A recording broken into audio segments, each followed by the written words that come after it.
Masya Allah. Mudah-mudahan saya ajak pemuda Pancasila sama-sama kita masuk surga nanti Pak. Syaratnya Bapak harus sholat, karena di surga tidak ada orang dalam.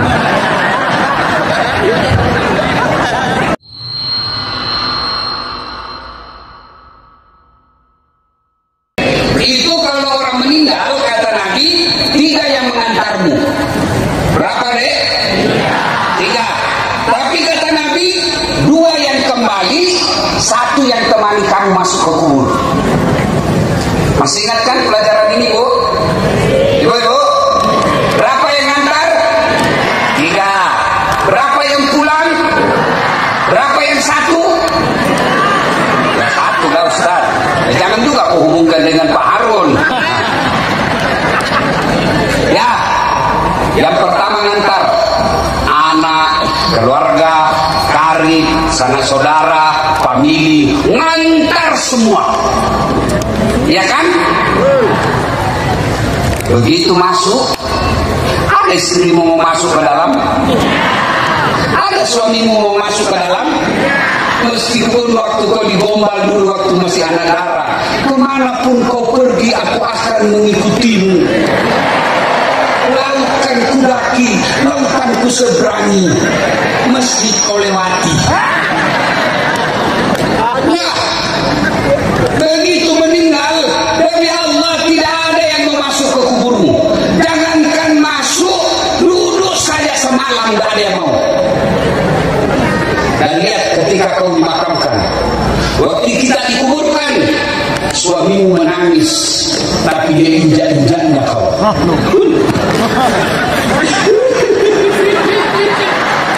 Ya kan? Ya. Nah, semua kembali. Yang kedua mengantar, apa itu? Harta. Mobilnya Pak Ijek, motornya, semua harta keluar, ngantar. Ada yang masuk ke kubur? Ada? Ada. Apa? Kain kafan. Kain paling murah, bukan kain sutra, bukan kain mewah-mewah, bukan kain apa? Kain kafan, kain paling murah. Jangankan bawa handphone, kantongnya saja tidak ada. Ya Bu, nggak mentang-mentang Pak Ijek nanti meninggal, bungkus kain sutra, kasih kantong, titip HP. Nah, semua sama. Kita bawa apa? Kain kafan. Yang ketiga, yang mengantar kita, amal. Amal kebaikan, amal keburukan. Kalau amal kebaikannya banyak, tenang dia dikubur. Tapi kalau amal keburukannya banyak, menderita dia di dalam kubur. Nah, masuk pengantar. Yang ketiga ngantar kita, amal. Apa tadi yang 1 Bu? Lupa lagi. Apa yang pertama? Keluarga. Yang kedua apa? Harta. Yang ketiga, amal. Masuklah kita di kubur. Begitu masuk kubur, datang malaikat yang tugasnya interogasi kita di kubur. Dia akan wawancara seleksi berkas namanya. Ya, ada 5 pertanyaan. Kalau sholatmu baik, tidak usah cemas. Semua pertanyaan akan dijawab oleh malaikat, oleh sholatmu. Datang malaikat, ini orang baik sholatnya. Tanya malaikat, mana buka? Siapa Tuhanmu? Sholat kita menjawab, Das'at, mundur kau. Waktu kau hidup kau selalu rajin jaga saya, sekarang saya yang jaga kau. Mundur. Malaikat ulang, mana buka? Siapa Tuhanmu? Sholat saya menjawab, Allahu Akbar. Ungkar gini kepala, jago ini. Barusan saya dapat. Ditanya lagi, mana nabiuka? Siapa nabimu? Sholat menjawab lagi, Ashhadu an la ilaha illallah wa ashhadu anna Muhammadar Rasulullah. Mungkar tambah gini kepala, makin jago ini orang. Anak Mandailing Natal ini. Akhirnya Mungkar berkata, kir. Nakir. Kir, kau maju, saya menyerah. Kata Nakir, sedangkan kau mundur, apalagi saya cuma wakil. Nah, sama lah Pak Ahmad Fauzan, wakil kan? Nah. Akhirnya Mungkar Nakir naik ke aras Allah. Ya Allah, ada hambamu meninggal. Saya tanya, man rabbuka? Dia jawab, Allahu Akbar. Allah berfirman, malaikat, ketahuilah bukan dia yang jawab, tapi sholatnya. Karena dia baik sholatnya, tidurkan dia untuk menunggu hari kiamat seperti tidurnya pengantin baru. Masya Allah. Ibu-ibu masih ingat waktu pengantin baru? Atau sudah lupa kasihan? Masya Allah. Waktu saya pengantin baru, ibu, dari mana nak kau belum rasakan? Ibu, nyamannya. Begitu saya buka pintu sebelah, cepat sekali pagi. Begitu enaknya pengantin baru, sampai sekarang saya selalu mau ulang. Tadi saya dengar sambutan mudir bahwa di sini anak yang ketiga digratiskan. Saya bertanya dalam hati, bagaimana kalau anak dari istri kedua dan ketiga?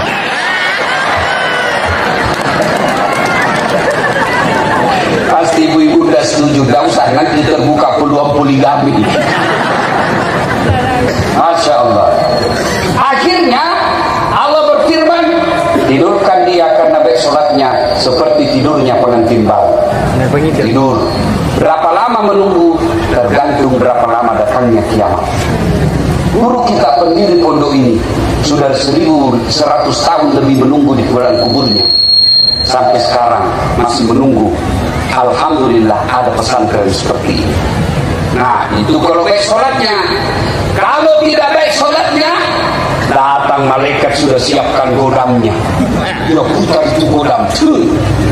Sudah lama kok kutunggu bajingan. Kan? Ditanyalah dia, mana buka? Siapa Tuhanmu? Kaget. Dia bilang, tunggu dulu, orang baru datang. Malaikat pun dia mau debat. Ditanya lagi, mana buka? Siapa Tuhanmu? Kaget, langsung dia jawab, ketuhanan yang Maha Esa. Langsung dibelender. Ya Allah, ya Allah, ada hambamu mati. Saya tanya, mana buka? Dia jawab, ketuhanan yang Maha Esa. Itu kata Allah, Allah berfirman, itu pemuda Pancasila. Yang baik Pancasilanya tapi tidak beres sholatnya. Pancasila, Pancasila. Bukan yang hadir di sini, karena yang hadir di sini pemuda Pancasila yang baik agamanya. Kenapa? Kita dikawal sama pemuda Pancasila untuk mengamankan dakwah kita. Masya Allah. Mudah-mudahan saya ajak pemuda Pancasila sama-sama kita masuk surga nanti, Pak. Syaratnya Bapak harus sholat, karena di surga tidak ada orang dalam. Nah, masuklah kita di kubur. Ketika masuk kubur, kata Nabi, putus semua urusan. Tidak bisa lagi kau sholat, tidak bisa lagi puasa, tidak bisa lagi tabligh, tidak bisa lagi zikir. Tinggal 3 perkara kata Nabi yang bisa menolongmu, yang meskipun kamu sudah jadi tulang belulang, amalmu masih mengalir terus menerus, yang kita kenal dengan amal jariah. Mantap, amal jariah. Nah, amal jariah itu ada 3. Ada berapa, Dek? 3. Berapa? 3. Yang pertama, anak yang soleh dan soleha. Ibu, jawab saya dulu, Ibu. Kalau ibu meninggal, siapa yang doakan? Suami. Kawin lagi, Bu.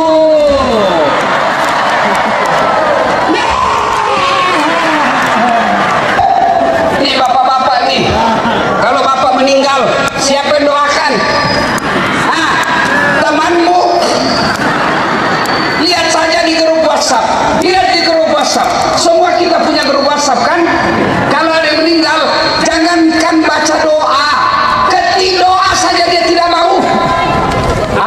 kirim stiker Al-Fatihah. Ayo, ibu, kalau ibu meninggal, percayalah anak yang akan doakan kita. Ibu saya dulu waktu saya masih sekolah, kerjanya di kampung, tukang cuci piring kalau ada pengantin. Saya ikut, biasa kalau ibu saya cuci piring, saya sini bantu-bantu bilas. Masa semua kita siandak sarungnya. Tapi sekarang orang senang kalau ketemu dia. Usianya 86 tahun. Saya bikinkan masjid di Makassar, namanya buku Masjid Hajjah Sitimang.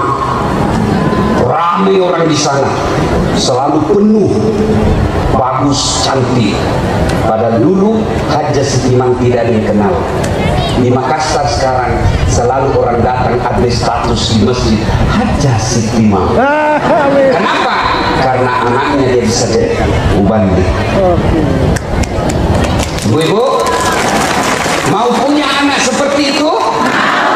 Mau punya? Sini tempatnya. Di pesantren. Biar anakmu dokter, pengusaha, anggota DPR, kalau tidak baik agamanya, tidak ada gunanya untuk kehidupanmu di kubur. Nabi jalan sama sahabat, tiba Nabi di sini, misal di sini. Nabi bilang, langkahkan kakimu dan cepat semua. Sahabat cepat. Sampailah Nabi di tujuan, balik lagi. Sini, Nabi buru-buru semua sahabat. Nabi bilang, tenang, tidak usah buru-buru, santai saja. Sampai Nabi tanya sahabat, ya Rasul, tadi waktu pergi buru-buru, pulang tidak, kok beda? Nabi bilang, waktu pergi itu orang dalam kubur disiksa. Saya tidak tahan lama-lama dengar, maka saya buru-buru supaya saya tidak dengar. Pulang tidak lagi. Kenapa? Allah berfirman kepada yang menyiksanya di kubur, malaikat, wahai malaikat, hentikan siksaanmu. Kenapa? Tidak mungkin orang tuanya saya siksa sementara anaknya lagi membaca Bismillahirrahmanirrahim. Baru baca Bismillah, ibu, baru anaknya baca basmalah, orang tuanya sudah berhenti disiksa di kubur. Ini pentingnya pesantren. Kalau ibu punya anak tidak sholat, siapa yang doakan kita di kubur? Saudaramu, jangan harap. Bapak nanti terpilih Pak Harun, terpilih jadi bupati, ada wakilnya. Bapak didoakan sama wakil, paling didoakan mudah-mudahan Bapak sembuh sakit supaya saya ganti. Iya, ibu-ibu, siapa yang doakan kita? Anak. Inilah pentingnya pesantren. Yakinkan ibu, lebih baik pelihara anak, lebih baik pelihara kambing 4 di rumah daripada pelihara 1 anak yang tidak sholat. Bu, siapa yang doakan kalau ibu meninggal? Kalau kambingmu nakal, jual. Tidak ada yang beli, potong. Dagingnya jadi sate, isi perutnya jadi coto, kakinya sop kikil, lidahnya sop lidah, ekornya sop buntut, kakinya sop kikil, pelernya obat kuat. Iya toh? Iya. Kambing nakal jual, tidak ada yang beli, potong. Tapi kalau anak bapak-bapak tidak sholat, mau diapa? Mau diapa? Jual. Siapa yang mau beli? Bau teteknya menunjuk musuh, besar perutnya, bicara hambur-hambur lidah. Siapa yang mau beli? Ayo, potong. Siapa yang mau makan? Itulah makna dari ayat, manusia kalau tidak sholat, mereka lebih hina dari binatang. Ini gunanya pesantren. Ini gunanya Ustaz, ada pembayaran ekstra. Ibu tidak akan bangkrut kalau bangun sekolah di sini. Satu, anak yang soleh dan soleha. Apa ibu tidak berharap begitu meninggal anak kita tiap selawat 5 waktu mendoakan orang tuanya? Sejak 2010 bapak saya sudah arwah. Saya bikinkan juga masjid di kampung saya, namanya Masjid Bani Abdul Latif. Sama modelnya Bu, semua ada kolam di bawahnya. Ikannya di bawah, ikan mu'alaf. Ini ikan dari Jepang. Agamanya Shinto kan, ikan koi. Nah, saya islamkan dulu. Asyhadu, dia begini. Asyhadu alla ilaha illallah. Sudah ya, kau berenang sekarang. Cantik masjidnya. Setiap orang datang, bapak saya sampai sekarang sejak meninggal, setiap orang yang sholat di masjid itu, imamnya saya wajibkan baca Fatihah untuk bapakku, diikuti semua jamaah. Banyak orang kaya di kampung saya, banyak orang kaya yang saya kenal, tapi begitu meninggal tidak ada yang kenal, tidak ada yang ingat. Maka ibu-ibu, kalau ibu miskin, anakmu kau sekolahkan baik-baik, doakan anakmu baik-baik, mudah-mudahan dia yang derajatmu nanti. Ya Bu.